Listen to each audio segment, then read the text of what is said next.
Hey guys, this is Eric Weingarten with Weingarten Racing.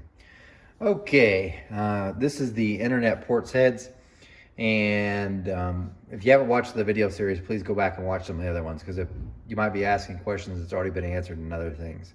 But anyway, one of the things we had brought up was on one of the ports we're going to raise up the floor and see what it does for flow, and that's what I've done here. Now I'm going to go ahead and warn you, as you're probably watching this, I'm on vacation, and I tried to record this before I left, but I had a lot of stuff to get done. So as you're watching this, it's not as complete as I wanted to be. I simply ran out of time. I'm saying this beforehand so you'll see that it's not perfect, but it's going to do good enough for now so you can see what's happened. So let me tell you what I did.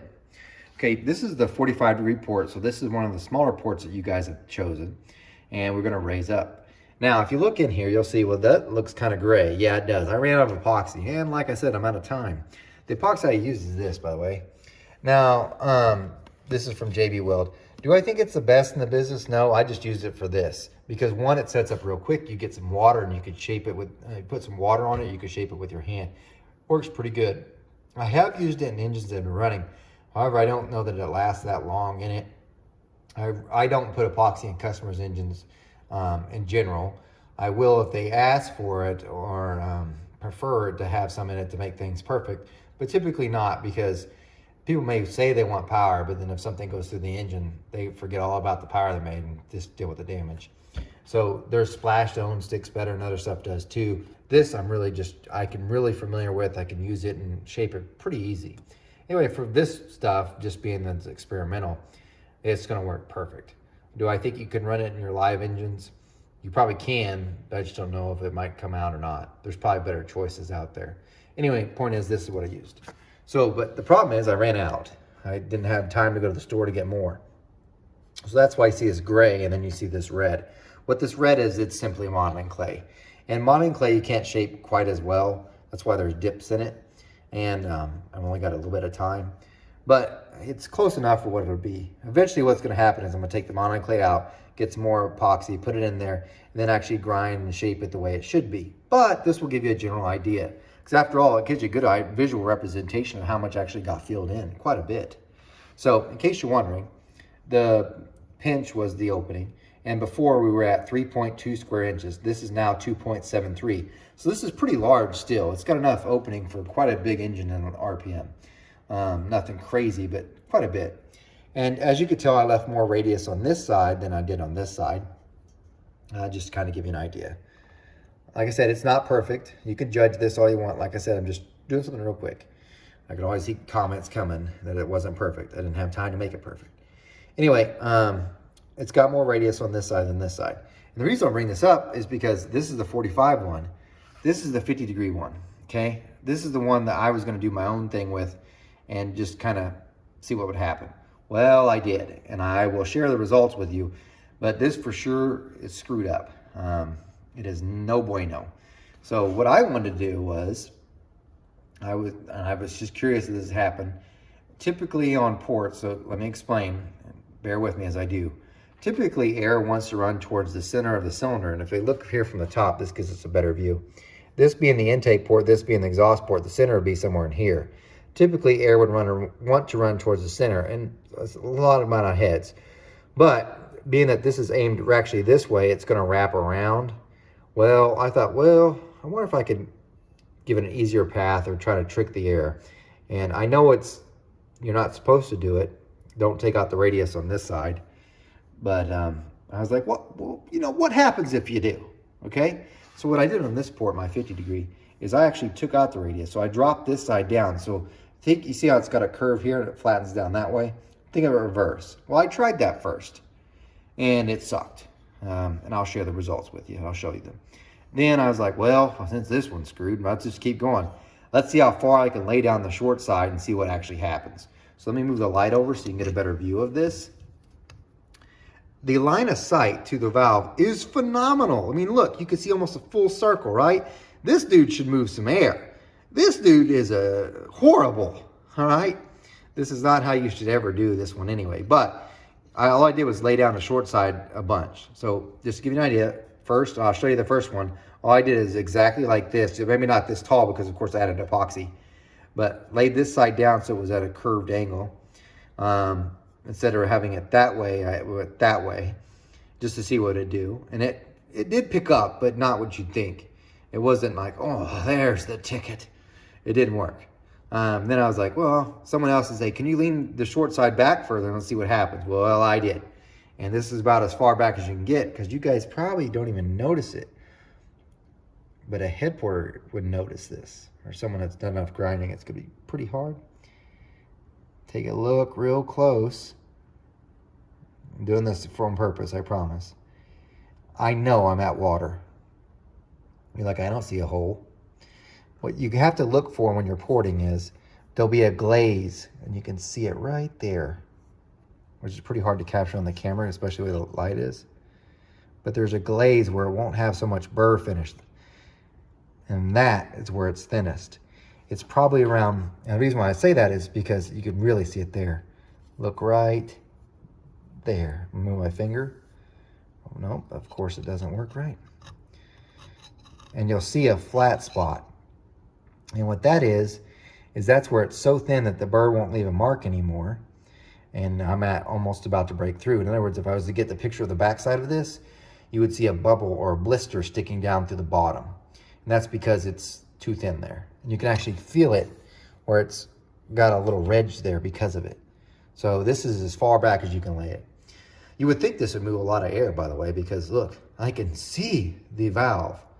Well, I'm going to show you the flow results on this. Laying it this way and then having it just like this. And you'll see it's not bueno. It's no good. So that's for sure junk. That's why you see a kind of a dip there. That's what it is too. So anyway, that did not work. This 50-degree one's ruined. I'm going to end up filling it in epoxy and see if we can change the short side and see what happens. But this one I'll show you how to ruin a head. You'll do it this way. You can't do this on a head like this. You would think it'd work, but it does not. And there are a bunch of clues that give it away, the reason why it won't work. One is I put the pitot tube to measure the air velocities on the short side. And typically you'll be in the 380 on the low side and like 405 are really too fast along the short side. The short side airspeed on this one is 305. That's super slow. So, and by the way, even with it laid back this far, it did not fix the dip in the lift curve. So that's a fail, absolute fail. I'm glad I got to try it now, because I've never leaned over this side on any of the ports that have ever been this way, because the big block Chevy is short ports kind of like this.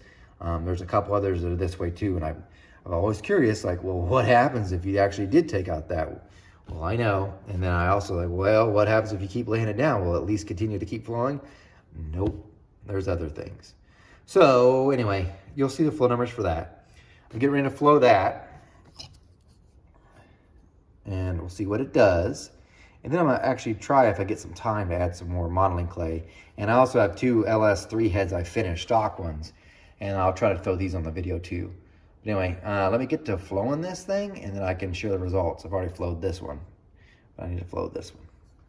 All right, let's get to it. Okay, before I show you the results of filling up the port, I thought I'd fill one more area. This was actually brought up by some of you commenters. You asked me to do this, and I thought I was going to try it anyway. Hey, you see this red blob there? That's where the bowl is, because if you remember this, see that blue? That's where the dye landed. And some of you said, fill that dude in and see what happens. So this is the same area, and I filled it in. We're gonna see what happens on the flow bench. I don't know that I'll spray dye, because I don't think it's gonna work very well. I'm gonna have to wait till I get some epoxy. If this does work and shows good results on the bench, I'll probably put some epoxy in there and try it with some dye, but I'm not yet, because I think the epoxy is gonna mess up the way it sticks and might give me false information. Sorry, not the epoxy, but this modeling clay, because it is more tacky, of course. I don't know how that affects the air, really, to be honest with you either, but we're using it for now. I should point out, and I haven't brought this up yet, you see this 50, this is a 50-degree one. This is huge. Because I kept laying back the short side, it got so big. Well, I actually did try the dye test on it, and you know what you saw? I'll show you. Can you see it? Nothing. When I did the dye test, absolutely nothing hit the port. There was small traces on the valve itself, and then some on the flat plate that's underneath the bore adapter on the bench. But that was it. There was none in the ports whatsoever. It didn't do that again at all. It simply vanished. Probably because the airspeed was so slow, it didn't have enough speed to make it crash into anything. So anyway, just in case you're wondering, nothing there. Can't really do it on this, and I don't want to do it on the modeling clay, but I will do it later, just not this. We'll see how it does on like this first. So let me flow this one, and I can show the results, and we'll go from there. Okay guys, here are the results. Now this is the 45-degree seat one. I'll show you the 50-degree seat in a minute. Just to recap what's happened, the last we left off, I'd cut down the guide, and that was the flow numbers here. Now again, I told you ignore the 10th vintage valve lift because the valve's trying to be sucked open, but from 2/10 on, it's accurate. So the only thing that changed from this one, the guide being cut down to this one, was, as you saw, I filled in the floor. Now I do need to remind you, I still have not ported the short side. The short side is exactly what it is stock, except for it's now taller, of course, because I added more material to it to make it that way. The port, I don't know how much it's shrunk up, but quite a bit. At least 20 cc's. I'm sure I'll CC it eventually, but I'm not there yet. So it's a lot smaller. Cross-sectional area went from 3.2 minimum here to a 2.73 here. So significantly smaller. So, but anyway, let's look at the numbers. If we look at 200, the filled in port's better, then it's worse at 3, worse at 4, pretty close to the same at 5. A little bit worse at 6, and at 7, significantly worse. 8, about the same. 9, about the same. And at 1 inch of valve lift, about the same. So if you're looking at the numbers themselves, overall, it's really close to flowing the same as the much larger port, with the exception of 700 lift. Now, some of you would argue, well, you don't have a cam that's 700 lift. There's no need for that. These numbers here are worthless. No one's got a 1 inch lift cam. What these numbers tell me is how stable the port is. That's what it does. And that makes it gives some indication of power, which brings up something else. Several people have said, so we're just looking at flow numbers, assuming that's what makes the most power, just flow numbers. No, I'm not. There's velocities and other things that are involved as well. I'm just showing you this information on what happens just with CFM if changed. Now, I'm giving you some speculation on how that would affect horsepower, but you can do whatever with this information whenever you want. I'm just giving you my opinion. Anyway, if you look at the two, if this was a live engine, and this one had made into the live engine, this one's probably going to beat this one in most cases. In other words, if you got a 6.0 and you turn at 7,000 RPM, it's going to be better than that port. It will be. It'll have more torque, it'll be more responsive, it's going to make more power in that range. Now, if you had a 427, let's say you're turning at 8,500, that one's going to be your better one, without a doubt. That one's where it's going to shine compared to this one. However, there's one major problem with this port right here. There's no manifold that's going to fit that. Every manifold has its opening that would fit this one because that's a stock opening. This one, you'd have to take any manifold that's out there and fill it up to make it work. So as cool as this is, it's not really practical unless you decide to fill in an intake manifold to make that work. Okay? However, let's go on to the next thing. I filled in the spot where the dye had hit whenever we were doing some wet flow testing, and I thought I'd show you the results. So that's the only thing that changed between the two. About the same at 2, worse at 3, worse at 4, worse at 5, worse at 6, worse at 7, worse at 8, worse at 9, and worse at 1. It hurt it everywhere. That one was not a winner. I didn't think that would happen. I actually thought what would happen is it would take out the dip. So instead of it going 335 to 3 dropping down and then coming back up, I thought it would just keep climbing like a normal port. I was wrong. Now, it could be that I added too much material. That's highly possible. And I'll get a chance to play with it, just not today. So there's the 45-degree seat one. So hopefully that gives you some information to ponder. Now let me show you the disaster that is the 50-degree. Okay. When I had left off with this one, only thing they had done been the bowl and the throat. This is the short side, and if you were looking down at the port, you would have seen it look something like this, although this is dramatic, pretty dramatic, just to get an idea. It wasn't near that slope that hard, but that's what the short side looked like. I had tilted it intentionally the wrong way just to see what would happen. Now, if we look at these numbers, pretty good. I mean, look at 7, 359, pretty stout, and peak of 366. So after doing that, I thought it'd be higher. I thought I'd crack at least 370, no such luck. So what I did is I took this edge down and brought it down, then I laid it way back with the hopes that, man, this is gonna bring up that old velocity on the short side or something, or help with the dip, and man, this is gonna be the ticket. I could see the whole valve. You can compare those numbers. It's a disaster. A little bit better there, worse, worse, worse, worse. Oh my God. Worse, about the same, and worse. So for the most part, it's bad, especially in there. I get lost almost 30 CFM right here at 7. So, but let's look at this one. This is still usable. It would have been if I'd kept it there, although it's not the right way, but I wanted to try it. How's this compared to the 45? Let's look at the best one we have for 45. So we look at our 45 one here. The best one has been the one that's been right before we filled in the port. We look at peak numbers, they're almost the same. This one's actually better at 9, and then I look at 8. They're pretty close to the same, even though this one's slightly better. This one is about the same there, but then look here, 344, better than that. 298 to 305, much better there. And a 265 to 265. So for the most part, they're pretty close to the same, even though that short side's totally in the wrong way. But this one's short side hadn't even been touched. Haven't widened it, haven't laid it down, haven't done a thing. Point being is, that wasn't the smartest move, but I always wanted to see what it'd do, and I found out. Last thing I wanted to show you guys was I had a couple LS3 heads here in the shop that were just getting rebuilt, and I flowed one. Now this one I redid the valve job on. So this is a stock LS3, cast number is 823. By the way, I have two here, two different sets. This one particular one that you're seeing flowed here has a ductile iron, a powdered metal iron seat, and then a copper impregnated exhaust seat. The newer versions of the 823s, because I have the other one here, has copper impregnated both on the intake and exhaust. So this one's a little bit older design. I don't know if that makes a difference in flow wise, but here's what it is. Anyway, I redid the valve job. Now this one I did not use the most aggressive 45 because I wasn't going to port this one.